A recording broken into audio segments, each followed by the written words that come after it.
Welcome to begin easy and natural hair colour வழங்கும் நில் கவனி சொல். நான் உங்க சஹா. ஒரு மனுஷனுக்கு அளவில்லாத உணவு கொடுத்தா என்ன ஆகும்? என்ன ஆகும்? செரிமானம் ஆயிடும். அளவில்லாத உடை கொடுத்தா கிழிசல் ஆயிடும். அளவில்லாத செல்வம் கொடுத்தாலும் நிச்சயமா செலவா போயிடும். ஆனா ஒரு மனிதனுக்கு அளவான வார்த்தைகள் கொடுத்தாலே, நம்பிக்கையூற்ற சொற்கள் கொடுத்தாலே அது வாழ்க்கை ஆயிடும். அப்படி சொற்களோட சங்கமம் தான், ஊர்வலம் தான் நில் கவனி சொல்.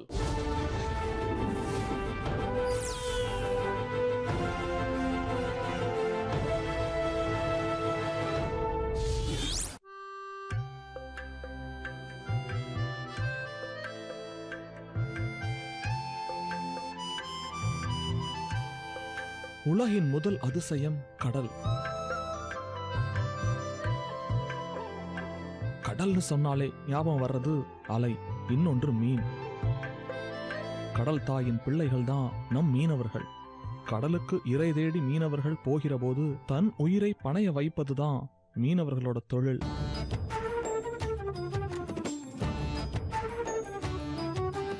இலங்கை கடற்படையால் இவர்களுக்கு ஏற்படும் பிரச்சனைகள் இன்றும் முற்றுப்புள்ளி வைக்க முடியாத நிலையில் தான் இருக்கிறது.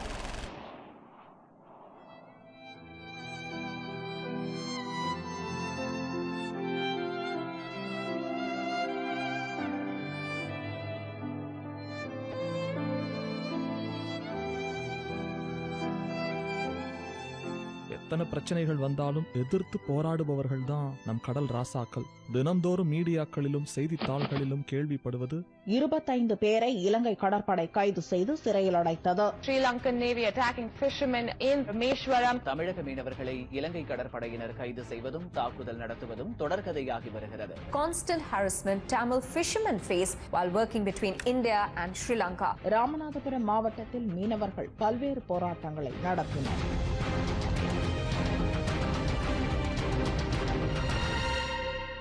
இதற்கு பின் இருக்கும் உண்மை என்ன? நெய்தல் நிலத்து மக்களின் வாழ்வியல் முறையையும் அவர்களுடைய பிரச்சனையையும் வெட்ட வெளிச்சமாக்க ஒட்டுமொத்த தமிழக மீனவர்களின் மனசாட்சியாக நீந்த போகிறது இன்றைய நில் கவனி சொல்.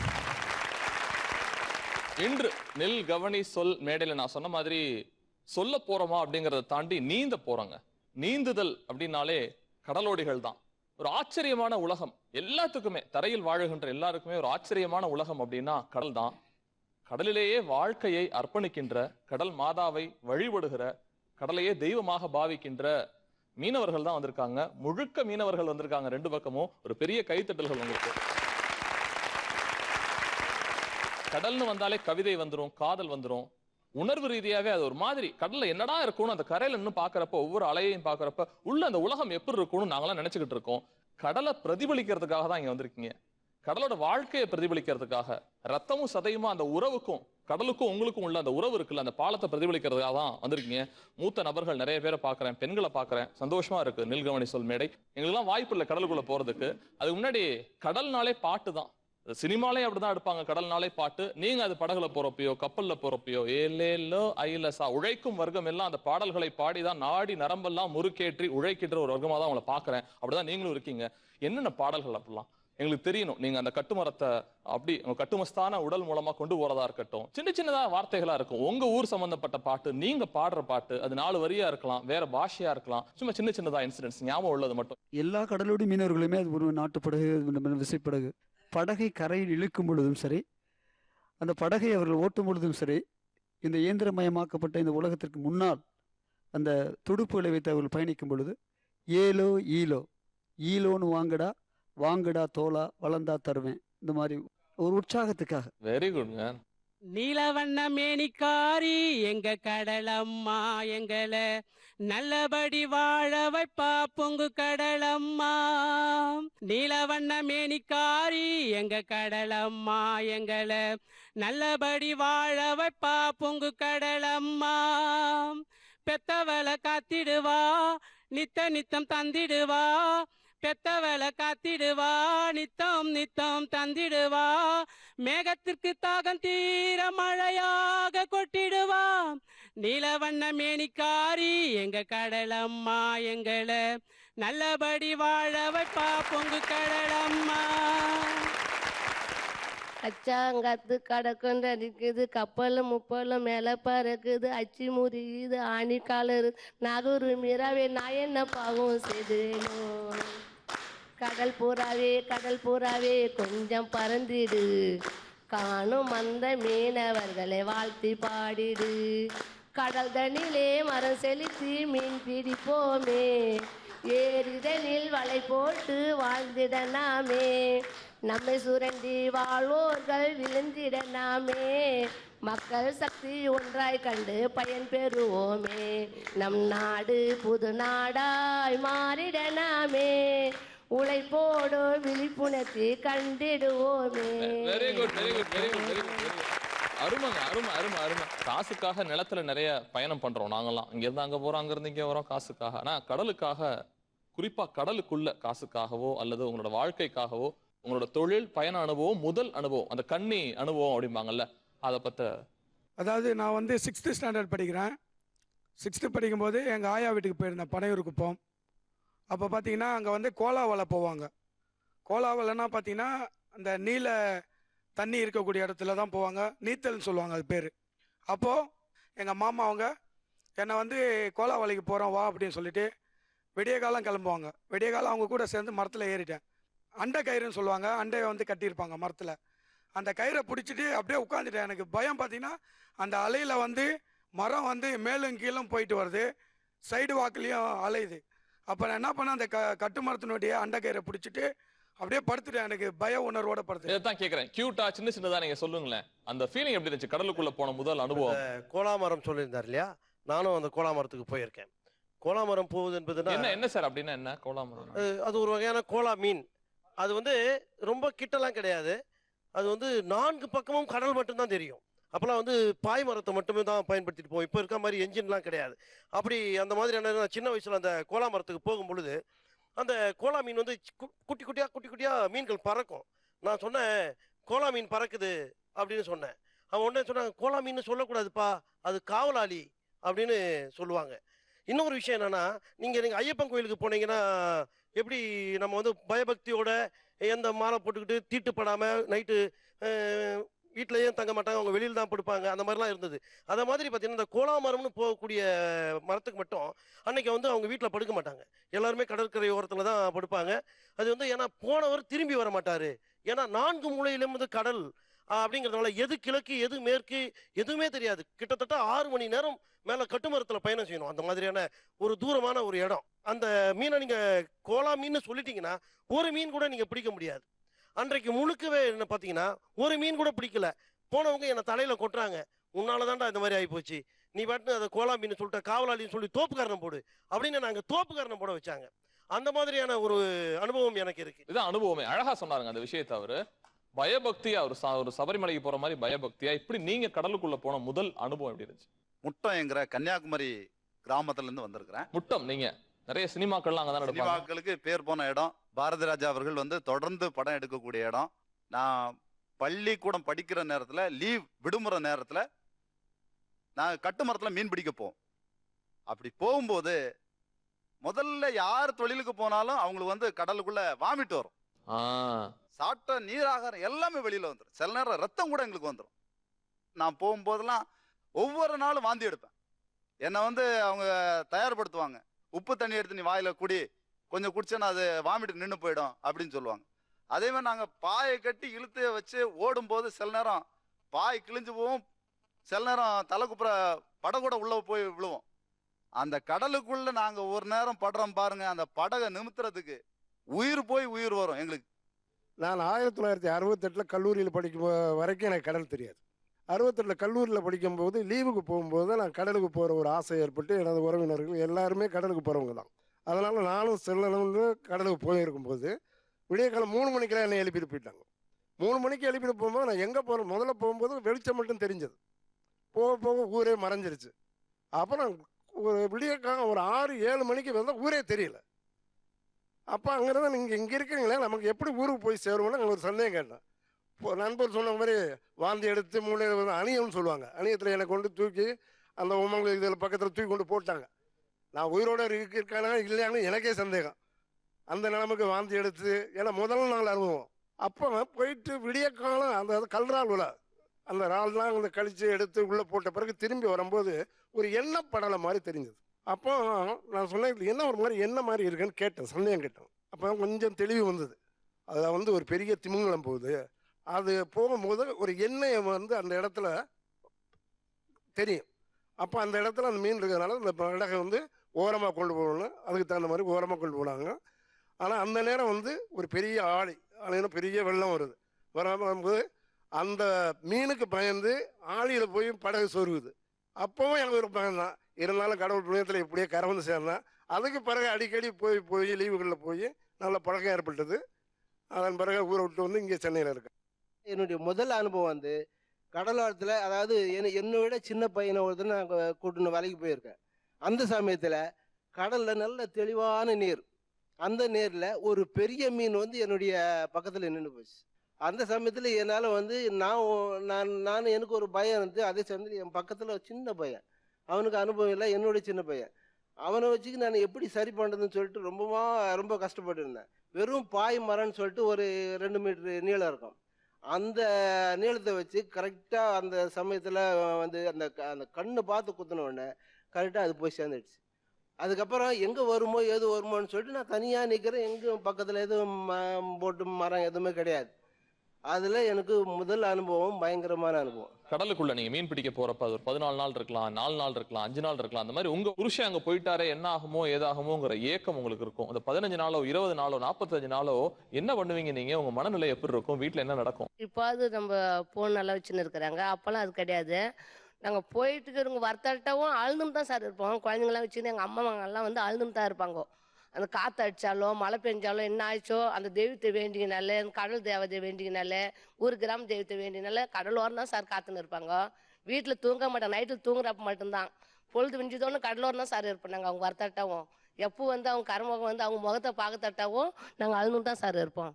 நாங்க வீட்ல இருக்கிற மாதிரி தான் இருக்கோம். ஆனா எங்க மனசு வீட்ல இருக்காது. அவங்களோட தான் இருக்கும். ஏன்னா கடலுக்கு போறவங்க என்ன சூழ்நிலை இருக்கிறாங்களோ, சாப்பிட்டாங்களோ, மீன் கிடைச்சதோ, அவங்களுக்கு என்ன சூழ்நிலை ஏற்படுதோ அப்படின்ற ஒரு எண்ணம் வந்து எங்களுக்குள்ள ஏற்படும்.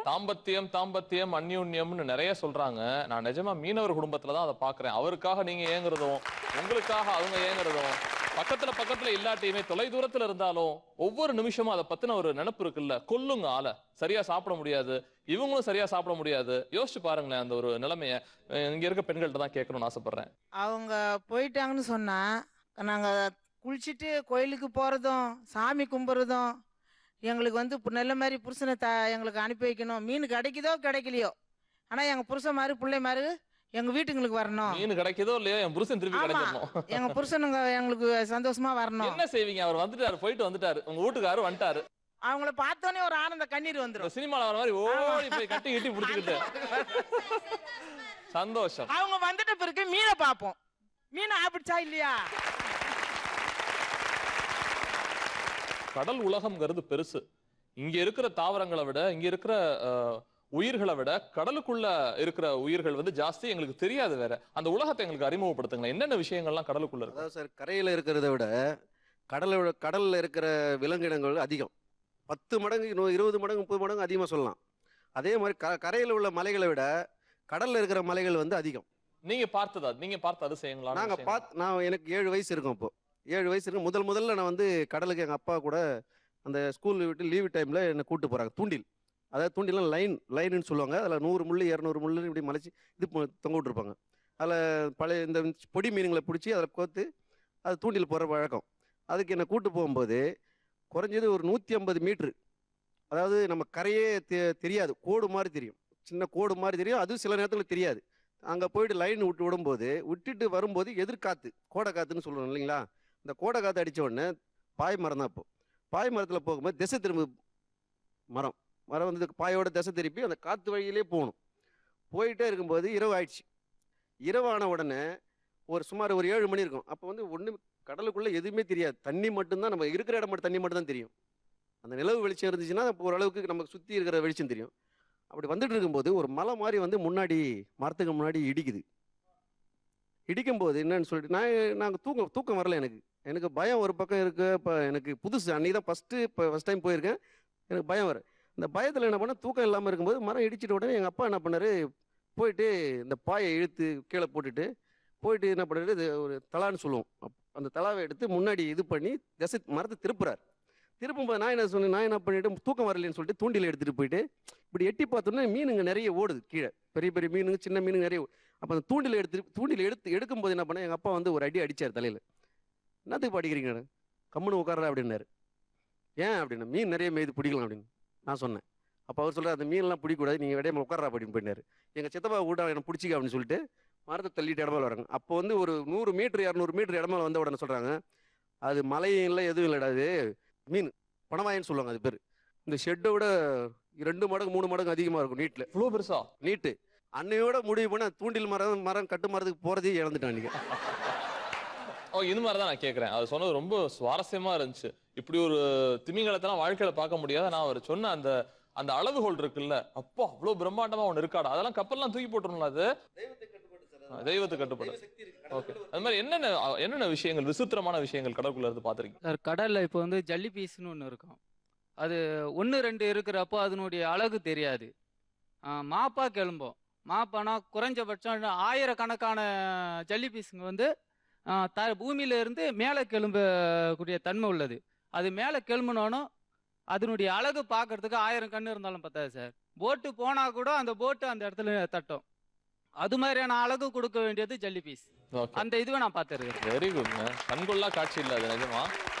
கடலுக்கு அடியில் இருக்கிற அதிசயங்களே மிக அழகானதும் அற்புதமானதும் பவளப்பாறைகளுடைய அந்த பரவல். பவளப்பாறைகள், அதாவது நீங்கள் வந்து பார்த்தீங்கன்னா ராமேஸ்வரம் ஐலண்டை பொறுத்த மட்டும் ராமேஸ்வரத்தில் இருந்து ஏறக்குறைய தூத்துக்குடி வரை 21 தீவுகள் இருக்கு. அந்த 21 தீவுகள்லையும் அந்த சுற்றி இருக்கிற பகுதியில் பூரா பவளப்பாறைகளால் சூழப்பட்ட பகுதி. பயங்கர காஸ்ட்லி மட்டும் இல்லை, அது வந்து கடல் மீன் உற்பத்திக்கே ஒரு ஆதாரமான ஒரு நிலையை உருவாக்குற ஒரு இது. அதை நீங்கள் நல்லா இந்த அதாவது காற்றே இல்லாமல் கடல் தெளிந்திருக்கிற நேரத்தில் நீங்கள் பார்த்தீங்கன்னா ஒரு பூ படுகையை விரிச்ச மாதிரி உங்களுக்கு தெரியும். ஒரு பூ படுகை வந்து ஒரு கீழே விரிச்சு போட்டால் எப்படி இருக்குமோ அது மாதிரி கும்பல் கும்பலாக அழகாக வெள்ளை வெளியேன்னு அழகாக தெரியும். அதிலே நிறைய மீனினங்கள் நம்ம பார்க்க முடியும். எப்படி பார்க்கலாம்னா, கிளி மீன் ஒரு மீனிங் யாருக்காவது தெரியுமீங்க? கிளி மீன் அசல் கிளி மாதிரியே இருக்கும். அதனால வந்து ஒரு 1/2 கிலோ சைஸ்லேருந்து 10 கிலோ 12 கிலோ சைஸ் வர கிளி மீன் பார்க்கலாம். அது இன்னும் சொல்ல போனால் பாம்பன் அந்த ரயில்வே பிரிட்ஜில் வந்து நீங்கள் வந்து அதை பயணம் பண்ணீங்கன்னா 1978க்கு முன்னாடிலாம் அந்த பயணம் பண்ணுறவங்க அந்த மீனுடைய அழகை ரசிக்கிறதுக்காகவே வருவாங்க. ஏன்னா அந்த பூரா பாறைகளால் சூழப்பட்டு தான் அந்த பாலம் அமைக்கப்பட்டிருக்கு. அப்படிப்பட்ட அந்த பாறைகள் மேலேயே மிக அற்புதமான மீனினங்கள்லாம் அதில் ஊர்ந்து தெரியும், நம்ம பார்க்கலாம். மிகப்பெரிய மீன்கள்லாம் பார்க்கலாம். இப்போ என்ன பண்ணி போட்டாங்கன்னா, இந்த கால சூழ்நிலை, மக்களுடைய இனப்பெருக்கு, மக்களுடைய இந்த வறுமை பெருக்கும் தூண்டியாக போட்டு ஒரு மீனெல்லாம் பிடிச்சிவிட்டோம். எல்லாமே வறுமையினுடைய கோரப்படினால் இப்போ அந்த மீனையே பார்க்க முடியல. ஐயா ஒரு நல்ல பாயிண்ட் சொன்னார், எனக்கு அது வேணும். தெரியாத மீன் வகைகள் எங்களுக்கு தெரியாதுங்க, நிறைய பெயர்கள் இருக்கு, கடகடன்னு சொல்லுங்களேன் எல்லாருமே. இப்போ அண்ணன் சொன்ன மாதிரி கிளி மீனுங்கிறது எக்ஸ்போர்ட்டுக்கு எடுக்கக்கூடியதுல பேரட் ஃபிஷ்ன்னு நாங்கள் சொல்லுவோம். கிளி மாதிரி இருக்கும். அடுத்தது மயில் கோலான்னு சொல்லுவோம். மயில் மாதிரி தோகை இருக்கும். மீனுக்கு மூக்கு நீண்டு இருக்கும். அடுத்தது அதுலயே இன்னொரு கோலா இருக்குது, பறக்கோலான்னு சொல்லுவோம். சின்ன கோலாவா இருக்கும். அந்த சிறகு விரிக்குது இல்ல, அதெல்லாம் சாப்பிடலாமா அந்த மீனை? அதெல்லாம் இன்னைக்கு எக்ஸ்போர்ட்டுக்கு எடுத்துட்டு இருக்கிறோம் நாங்க. எக்ஸ்போர்ட். ஆமா, இந்தியாவுக்கு அந்நிய செலவாணி அதிகமா கொடுக்கக்கூடியது அது. எங்களுக்கு எல்லாம் கொடுக்க மாட்டீங்களா? நீங்க வேணும்னா வாங்கிக்கலாம். இன்னைக்கு அரசாங்கம் ஊக்குவிக்கணும் அந்த தொழிலுக்கெல்லாம். நம்ம சாப்பிடறதுக்கெல்லாம் வேற என்னென்ன வகை? கேரை வகை இருக்குது. கேரன்னு சொன்னா எலஃபின் டூனா. அதுல வந்து 100% புரோட்டீன் இருக்குது. எந்த விதமான கொழுப்புமே இல்லாத ஒரு வகையான மீன் இருக்குதுன்னா எலஃபின் டூனா இன்னைக்கு இருக்குது. அதை வந்து ஜப்பான்காரங்க மற்ற நாடுகள்லாம் விரும்பி வாங்குறாங்க. ஆனா நம்ம நாட்டுல இன்னைக்கு வந்து அதை வந்து கழிச்சு போடுற ஒரு மீன் மாதிரி நம்ம இன்னைக்கு வித்துட்டு இருக்கிறோம். 50 ரூபாய்க்கு 60 ரூபாய்க்கு வித்துட்டு இருக்கிறோம். அப்படியா? ஆமா, 1500 2000 ரூபாய் கிலோ கணக்குல இன்னைக்கு வந்து வெளிநாடுகள்ல வித்துட்டு இருக்குது. இங்கேயும் விக்குது அந்த மீன். நான் எடுக்கிறேன், உங்களுக்கு எவ்வளவு வேணுமோ சொல்லுங்க, நான் கொடுத்துறேன் உங்களுக்கு.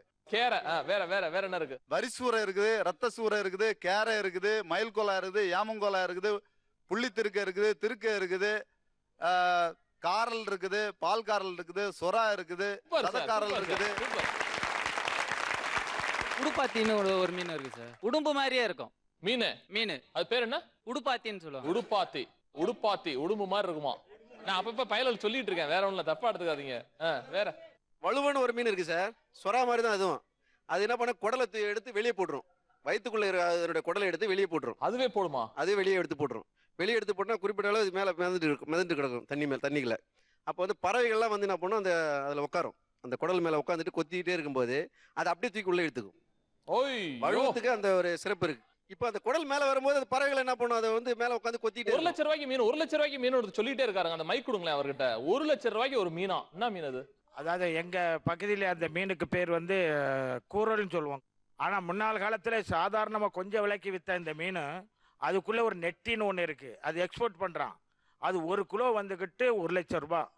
அதே மாதிரி பாம்பன்ல பிடிச்சி 30 கூரல் பிடிச்சி 30 லட்சத்துக்கு வித்தாங்க. அதே போல ஈல் ஃபிஷ் இருக்கக்கூடிய பாம்பு அந்த பாம்புலையும் வந்து நெட்டி இருக்கும். அது வந்து பை மயர் இருக்கும், அது கூட தேவைப்படுது.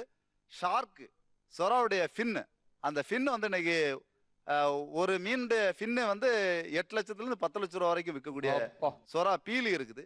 அதே மாதிரி நிறைய மீன்கள் வந்து இன்னைக்கு வந்து மருத்துவ குணத்தோட நிறைய இருக்குது. Okay okay. கடல்லையே பயணிக்கிற, கடல்லையே வாழ்ந்துகிட்டு இருக்க இவங்களுக்கு கடலோடையும் போராட்டம் நடத்தணும், சமூகத்தோடையும் போராட்டம் நடத்தணும் அப்படிங்கறத ஒரு சவாலான பகுதி. நிறைய பேசலாம் இவங்கள்ட்ட ஒரு சின்ன இடைவெளிக்கு அப்புறம். இது begin easy and natural hair colour வழங்கும் நில் கவனி சொல். Begin easy and natural hair colour வழங்கும் நில் கவனி சொல்.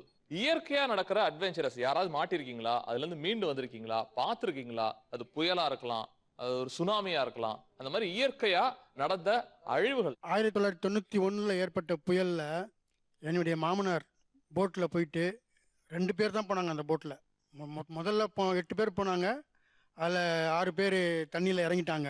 இவங்க 2 பேர் மட்டும் போட்டில் இருந்து 35 நாள் அவங்க இருந்த போட்டில் வெறும் தண்ணி தான், சாப்பாடே கிடையாது.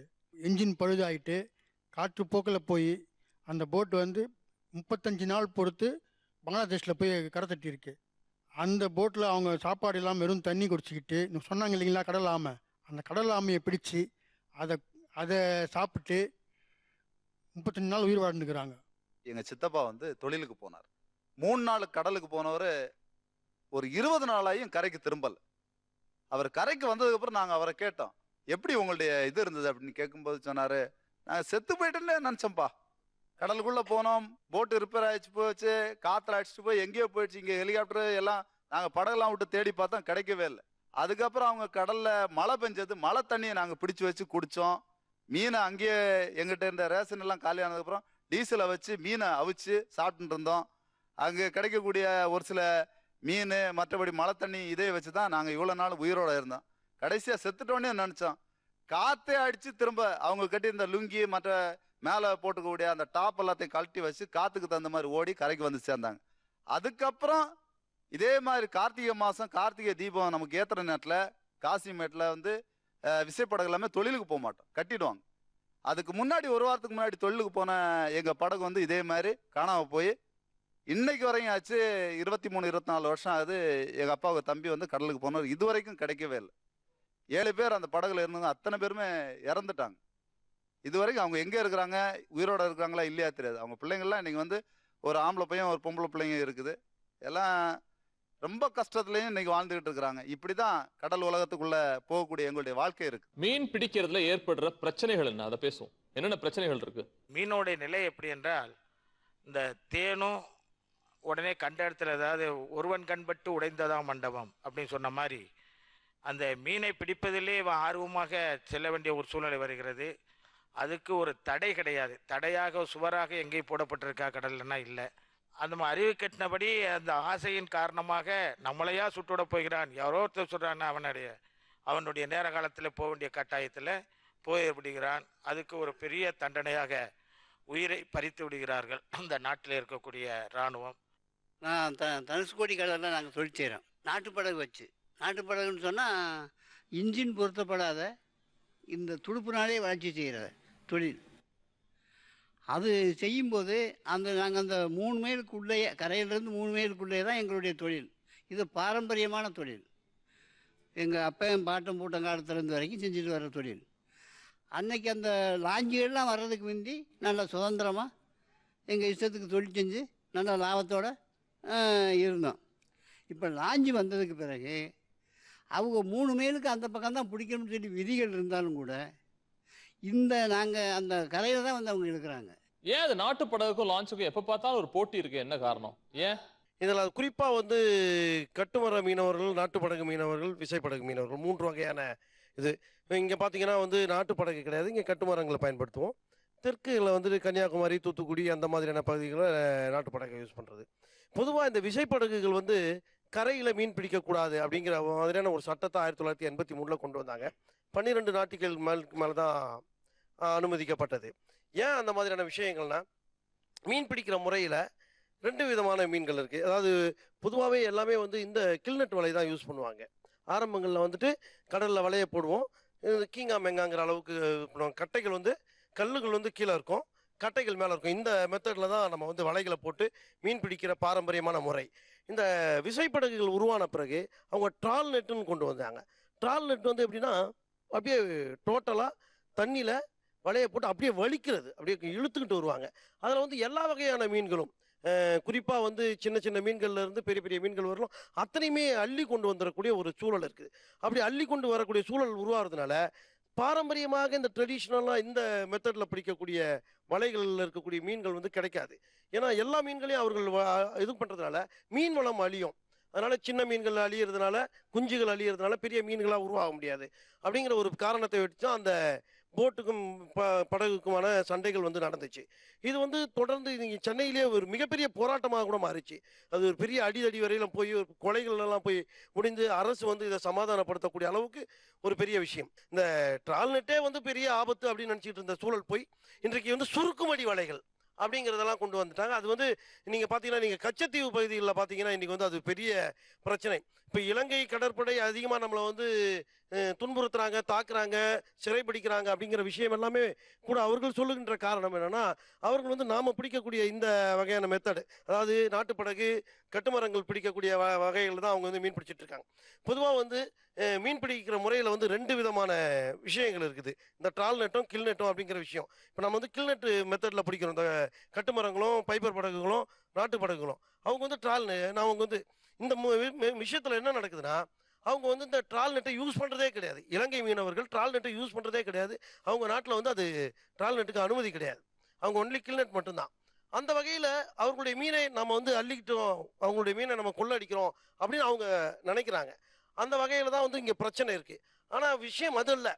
என்னென்னா, ஒட்டுமொத்தமாக இலங்கை கடற்படை நம்முடைய மீனவர்களை துன்புறுத்துகின்ற விஷயம் வந்து அவர்கள் மீனவர்களை தமிழர்களாக தான் பார்க்குறாங்க, மற்றபடி மீன்பிடி முறைகள் இல்லை.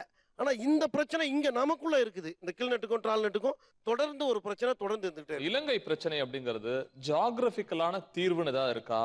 மீடியாக்கள் தான் அதை பெருசுபடுத்துதா? மீனவர்கள் அன்றாடம் சுடப்படுகிறார்கள். அறிவுமதி சார் ஒரு கவிதை ஒன்று எழுதினாரு, மீனை அறியும் போது கிடைத்தது குழந்தையின் கண். இலங்கையை பத்தி எழுதுறப்ப, இலங்கை வாழ் தமிழர்களோட அவல நிலையை எழுதுறப்ப அந்த 2 வரி படிச்சோன்னே அழுக வந்துடும். மீனை அறியறப்ப குழந்தையோட கண்ணு கிடைக்குது, குழந்தைய தூக்கி கடல்ல போட்டிருக்கான். இது நம்ம அப்படியே இலங்கை தமிழர்கள் பிரச்சனை அப்படின்னு போயிடும். ஆனா இங்க உள்ள தமிழர்கள் மீன் பிடிக்கிறது அவங்களுக்கு ஒரு எல்லைக்கோடை தாண்டி ஆசையின் காரணமாக கொஞ்சம் தாவி போறாங்களா? அந்த ஜியாகிரபிக்கல் மெத்தட் என்ன சார்? அதை நான் தெரிஞ்சுக்கணும்னு ஆசைப்படுறேன். எப்பெல்லாம் இந்த சம்பவங்கள் மீனவர்களை சுட்டுட்டாங்கன்னு கேள்விப்படுறப்பெல்லாம் மனசு பதபதைக்குது. என்னதான் நிலத்துல இருந்தாலுமே என்ன நடக்குது உண்மையிலே? அங்க எல்லைக்கோடுங்கிறது கிடையாது. பாரம்பரிய உரிமை நமக்கு இருக்குது. அங்க எந்த விதமான எல்லையும் கிடையாது, இன்னைக்கு வரைக்கும் கிடையாது, இனிமேலும் எல்லைங்கிறதே கிடையாது. அதாவது அரசாங்கம் நம்மளை ஏமாத்திக்கிட்டு இருக்கு.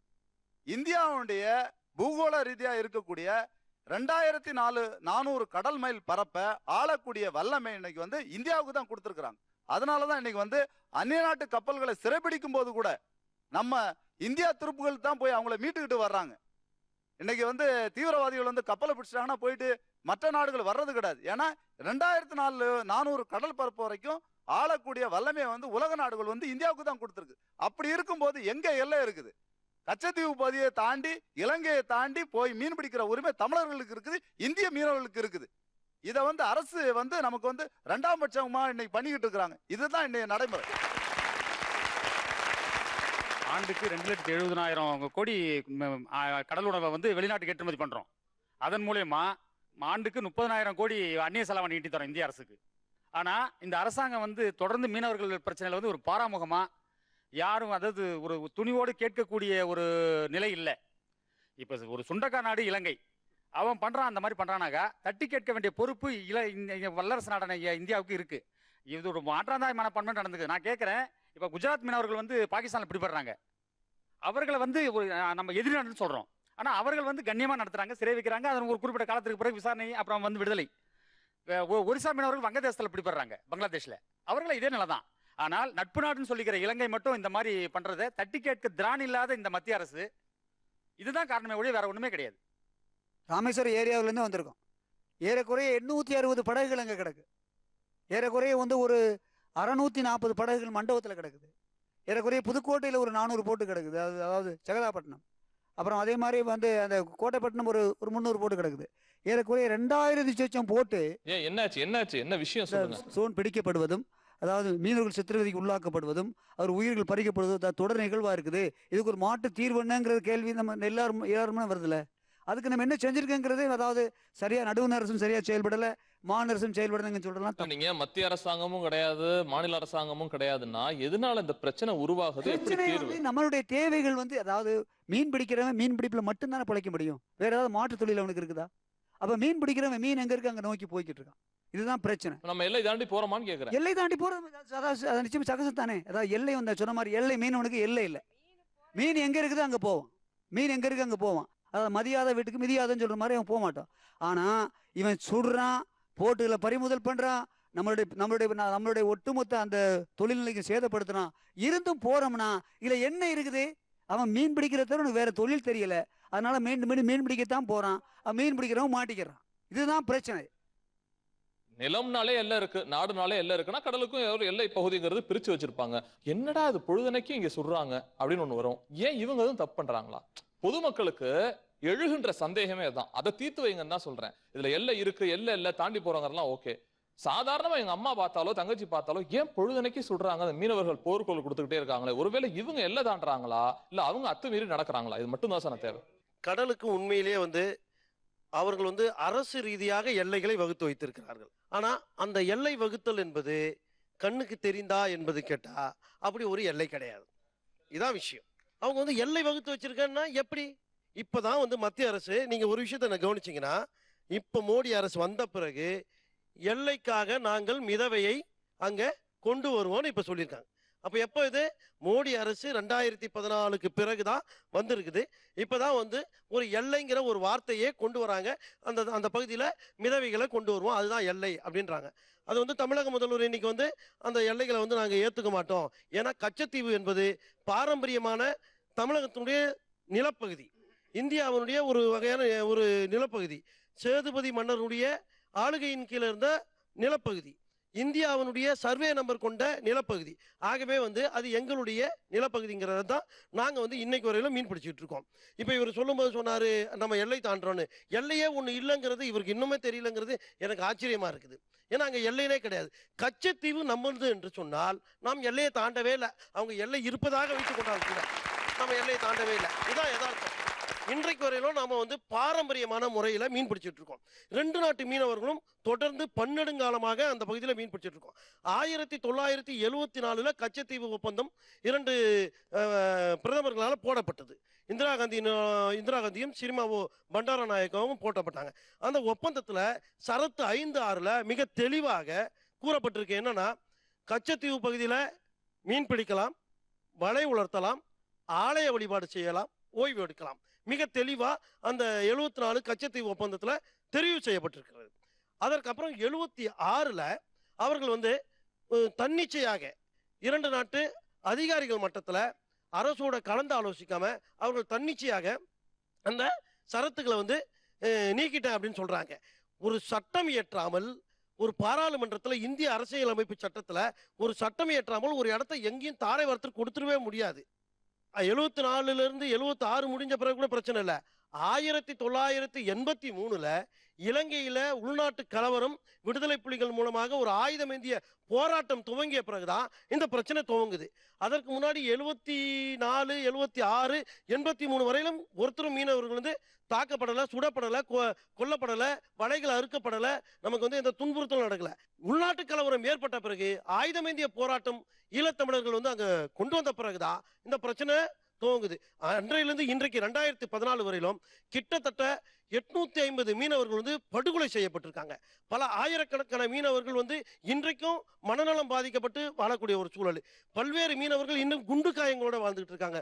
பல லட்சக்கணக்கான கோடி ரூபாய்கள் வந்து இழப்பீடுகள் ஏற்பட்டிருக்கு. இந்த மொத்தத்துக்குமே தீர்வு என்ன அப்படின்னு நாங்கள் நினைக்கிறோம்னா, நாங்கள் வந்து மன்மோகன் சிங்கை பார்த்துட்டோம், ராகுல் காந்தியை பார்த்துட்டோம், சோனியா காந்தியை பார்த்துட்டோம், இன்னும் சொல்ல போனா அந்த நாட்டினுடைய அதிபராக இருக்கக்கூடிய ராஜபக்சேவை பார்த்துட்டோம், அவருடைய தம்பி கோத்தபய ராஜபக்சேவை பார்த்துட்டோம், எல்லாரையும் பார்த்துட்டோம். ஆனா இதுவரையிலும் ஒரு தீர்வு கிடைக்கல. மன்மோகன் சிங் ஆட்சி வந்த பிறகு ஒரு தீர்வு கிடைக்கும் நாங்க நினைச்சோம். நரேந்திர மோடியினுடைய ஆட்சியில விலைவிவகார கொள்கையிலும் அது காங்கிரஸ் என்ன நிலைப்பாடு எடுத்ததோ அதே நிலைப்பாடு தான் இன்னைக்கும் நடக்குது. அந்த காங்கிரஸ் ஆட்சியை தாண்டி இவர்கள் என்ன கொண்டு வந்துட்டாங்கன்னா, உங்களுக்கு மீன் பிடிக்கிறதுக்கு அங்க அனுமதியே இல்லை, அப்படி ஒரு விஷயமே இல்லைன்னு இன்னைக்கு மோடி அரசு சொல்லியிருக்கு. இவ்வளவுத்தையும் மீறி தான் இன்றைக்கு மீனவர்கள் நாங்க அங்க வந்து மீன் பிடிச்சிக்கிட்டு இருக்கோம். மீனவன் செத்து போயிட்டான் அப்படிங்கறத தொட்டு பார்த்து கண்டுபிடிக்கல, சுட்டு பார்த்து தான் கண்டுபிடிக்கிறாங்கிறது தான் செய்தியே. கடலோடையும் போராட்டம் நடத்தணும், சமூகத்தோடையும் போராட்டம் நடத்தணும் அப்படிங்கறது தான் ஒரு சவாலான பகுதி. நிறைய பேசலாம் இவங்கள்ட்ட ஒரு சின்ன இடைவெளிக்கு அப்புறம். இது begin easy and natural hair colour வழங்கும் நில் கவனி சொல். இலங்கை ராணுவத்தால் பாதிக்கப்பட்டால் நான் ஒரு ஆள். பாதிக்கப்பட்டு நான் வந்து கிட்டத்தட்ட 1 மாதம் ஹாஸ்பிட்டல் இருந்தேன். கையில் கம்பி கொண்டு வந்தால் கம்பி வச்சு தாக்குவான், கையில் கட்டை கடைஞ்சாச்சு அதை எடுத்து வச்சு அடிப்பாங்க. ஏன்னா கல்லடி பட்டு இந்த தாடை கட்டாயிருச்சு எனக்கு. நம்முடைய நாட்டு பெரிய பெரிய கம்பெனிகளோட முதலாளிகள் வந்து இலங்கையில கால் பறிச்சிட்டாங்க. இங்க இருக்கிற இந்திய அரசு அவர்களுக்காக நம்முடைய மீனவர்களோட பிரச்சனையை வந்து திசை மாத்தி திருப்பி கொண்டுட்டு போறாங்க. என்ன தீர்வா இருக்க முடியும் நினைக்கிறேன்? அரசு ஆண்மையோடு செயல்பட வேண்டும். Begin easy and natural hair colour வழங்கும் நில் கவனி சொல் இடைவேளைக்கு பிறகு. ஒரு பண்டிகை நாள்னா ஃப்ரெண்ட்ஸ் சொந்தக்காரங்க எல்லாரும் வீட்டுக்கு வருவாங்க. அவங்களுக்கு எக்ஸ்ட்ரா காஃபி தேவைப்படுமே, அதனாலதான் ப்ரூ இன்ஸ்டன்ட்ல இப்ப ஸ்பெஷல் ஆஃபர் கிடைக்குது. இப்போது ப்ரூ இன்ஸ்டன்ட் 200 கிராமுடன் 50 ரூபாய் டாக் டைம் முற்றிலும் இலவசம். இப்ப நீங்க நேசிக்கிறவங்களோட ஜாலியா பேசுங்க. ஹாப்பி தானே? பாருங்க நாங்க உங்களை எவ்வளவு நல்லா தெரிஞ்சு வச்சிருக்கோம். Nutrilite from Amway presents Health Tips. Vital nutrients like proteins, vitamins, minerals and omega-3 fatty acids are required to perform everyday tasks efficiently. Ensure your necessary daily intake of these nutrients to support healthy and active life. To know more, SMS Nutri to 58888.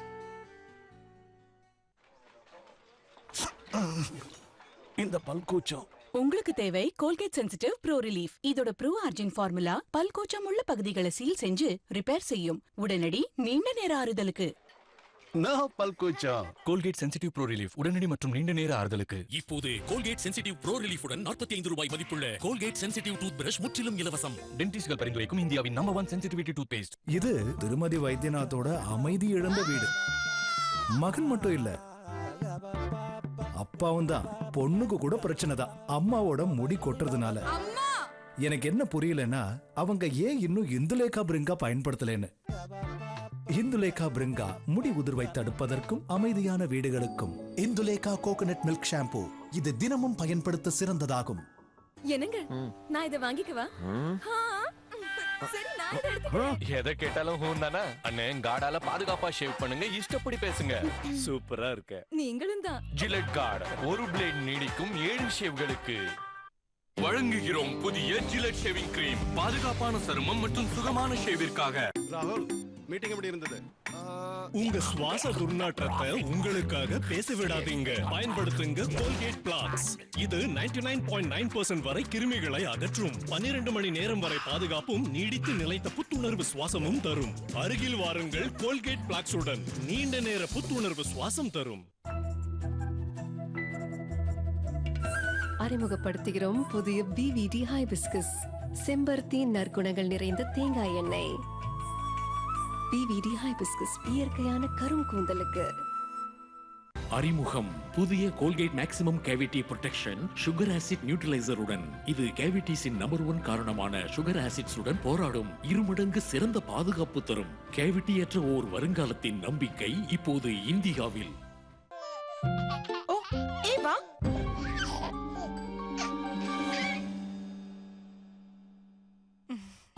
இதுதான் மென்மை நிறைந்த பாதுகாப்பு. அதாவது புதிய ஹகீஸ் wonder pants. இது குழந்தையை ஈரத்திலிருந்து பாதுகாக்கும். இதன் காட்டனி சாஃப்ட் டிசைன் குழந்தையின் நாசுக்கான சருமத்திற்கு மென்மையான உணர்வை தரும். Huggies wonder pants. With the Fisher Price Kick and Play Piano Gym, your baby lays and plays. makes the first moves, discovers music, and plays everywhere. Kick and Play Piano Gym, only from Fisher-Price. Now discover your child's play IQ at fisherprice.com.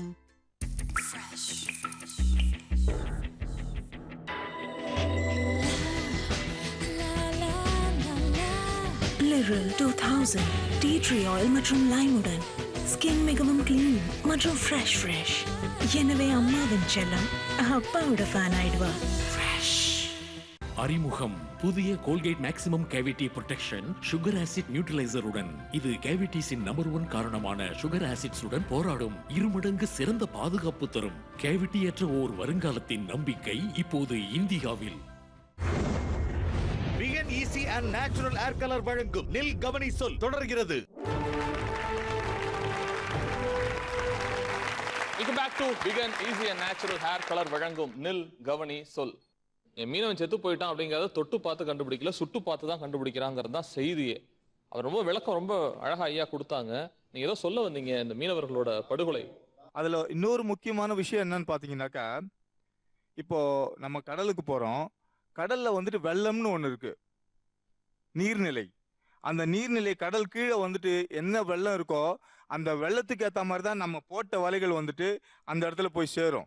நம்ம ஒரு மணி நேரத்துக்கு வந்துட்டு அந்த வலையை வைக்கணும் அப்படின்னாக்கா அந்த 1 மணி நேரத்தில் அந்த வெள்ளத்துக்கு ஏற்ற மாதிரி இலங்கைக்கு போதோ இல்லை அந்தமான் நிக்கோபருக்கு போதோன்னு யாருக்குமே தெரியாது. அப்போ அப்படிப்பட்ட சூழ்நிலையில வந்துட்டு நம்ம வலையை இறக்கிட்டு இது பண்ணும்போது அந்த நேரத்தில் ஒருவேளை அது எல்லையெல்லாம் கிடையாது, எல்லை இல்லாத ஒரு இடத்துல போயிட்டு அந்த இடத்துல அந்த பக்கம் போகிறதுக்கு வாய்ப்பு இருக்கு. அந்த பக்கம் போனால் அது தப்பும் கிடையாது, ஏன்னா நம்ம ஃபிஷிங் பண்ணுறதுக்கு வந்திருக்கிறோம். அது அப்படியே மீறி போனா கூட சட்டம் என்ன சொல்லுது?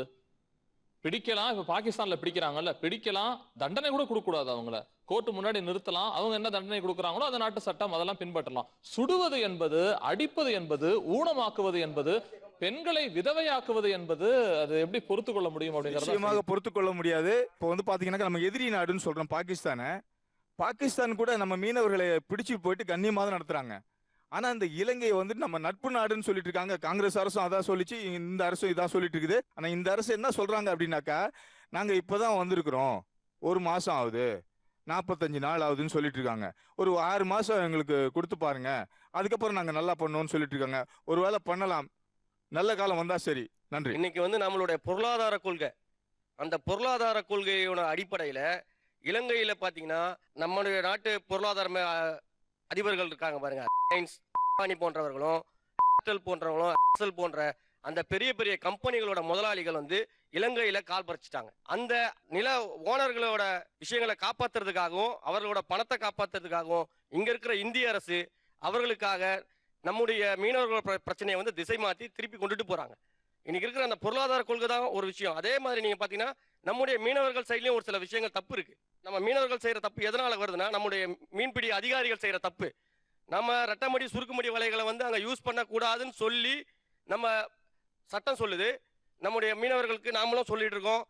நம்ம இந்த அதிகாரிகள் இருக்காங்க பாருங்க, பாம்பன்லயும் ராமேஸ்வரத்துலயும் நாகப்பட்டினத்துல இருக்க அதிகாரிகள் டோக்கன் போட்டு அனுப்பும் போது அந்த படகுகளை ரெட்டமடி வலை இருக்கா சுருக்குமடி வலை இருக்கான்னு பார்த்து செக் பண்ண வேண்டிய அதிகாரிகள் செய்யற தப்புனால 2000 படகுகளுக்கு மேல இருக்கிற நம்ம நாட்டுல அந்த பகுதியில ஒரு சில 50-100 மீனவர்கள் செய்யற தப்பு.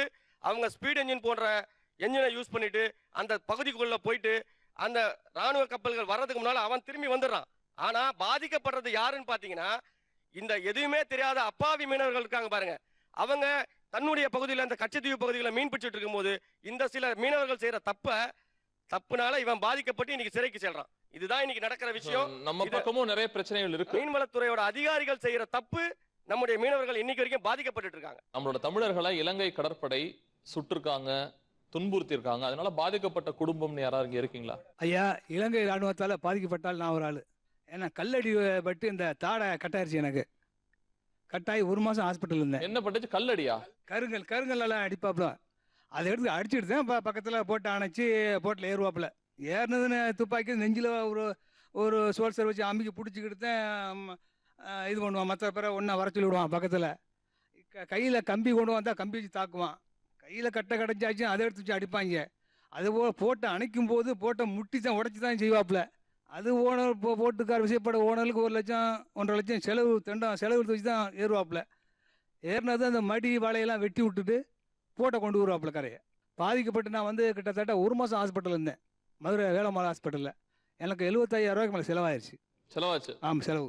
அரசாங்கம் ஏதாவது உங்களுக்கு கொடுத்தாங்களா? இல்லை, அரசாங்கம் ஒன்றும் கொடுக்கல. அரசாங்கம் கேட்டேன், உள்காயத்துக்கு ஒன்றும் கிடையாது. உள்காயத்துக்கு? ஆமாம் ஆமாம் ஆமாம், வெளிக்காயத்துக்கு தான் கை கால் போகணும், இல்லை கால் போகணுமா, கை போகணுமா, கண்ணு போகணுமா, அப்போ தான் நிவாரணம் கொடுப்பாங்க, உள்காயத்துக்கு கொடுக்க மாட்டாங்க அப்படின்னு சொல்லிட்டாங்க. மீன் துறையில சொல்லணும் போல இருக்கு. இலங்கையில எப்ப அதெல்லாம் போனாதான் அரசாங்கம் கொடுக்கும். கொடுமையா இருக்குங்க, நிஜமா கொடுமையா இருக்கு.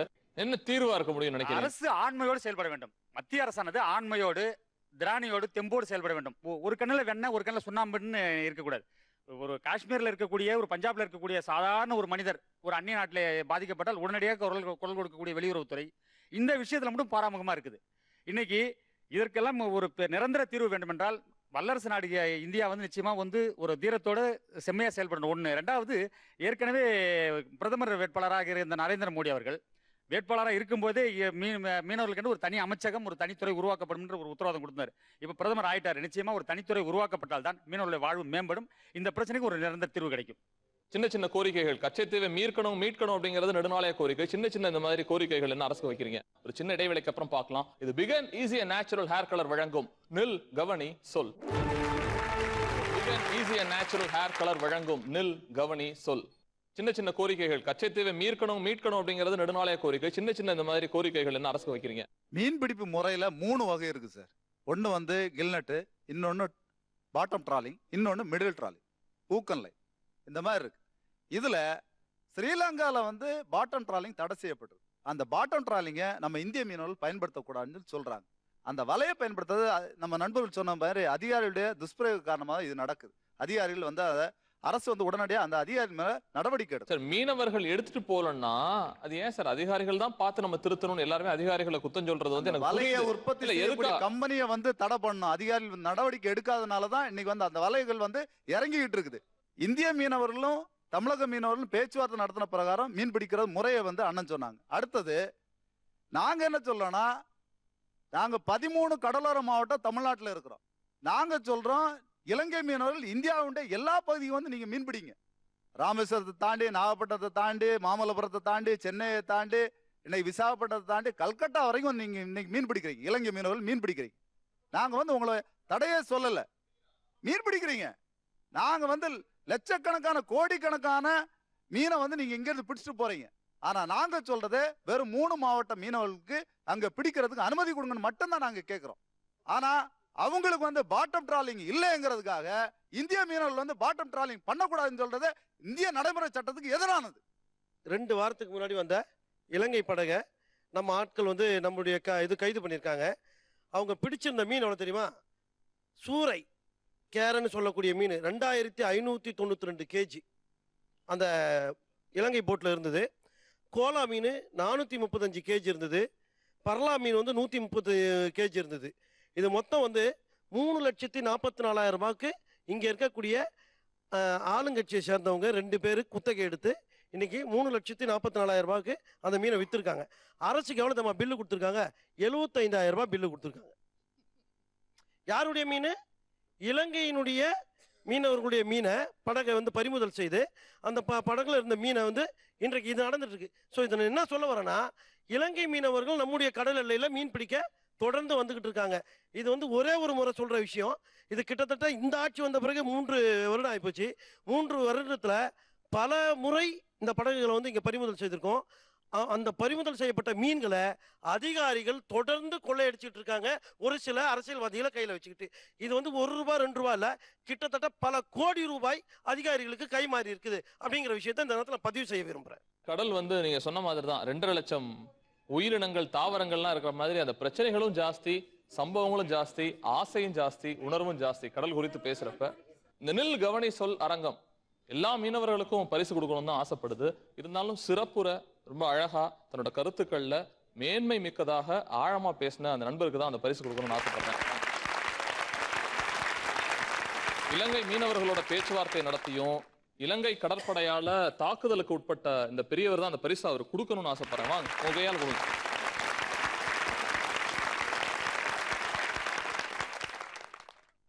நல்லா பேசுங்க. அருமையாக வாழ்த்துக்கள் வாழ்த்துக்கள். கடல் சம்பந்தமான விஷயங்கள் அள்ளி தெளிச்சாங்க, நீந்தினோம், ரசிச்சோம், மிரட்சி அடைஞ்சோம். கடலுக்குள்ள இப்படி ஒரு வாழ்க்கை இருக்காடா அப்படின்னு நம்ம மனசுக்குள்ள ஏக்கமா இருக்கும். கடலுக்குள்ள போய் பார்க்க மாட்டோமா, இவங்க சொல்ற மீன் வகைகள்லாம் சாப்பிட மாட்டோமான்னு ஒரு ஏக்கம் நிச்சயமா அவங்களோட மனசுலயே வந்திருக்கும். இவங்களோட வாழ்வியல் பிரச்சனைக்கும் கடல்ல தானே இருக்காங்க, நம்ம நிலத்துல சேஃபா இருக்கோன்ட்டு இல்லாம கைகோர்த்து அவங்களோட போராட வேண்டிய கட்டாயத்துல நம்ம இருக்கோம். மீண்டும் அடுத்த வாரம் begin easy and natural hair colour வழங்கும் நில் கவனி சொல்ல சந்திக்கிறது சஹா.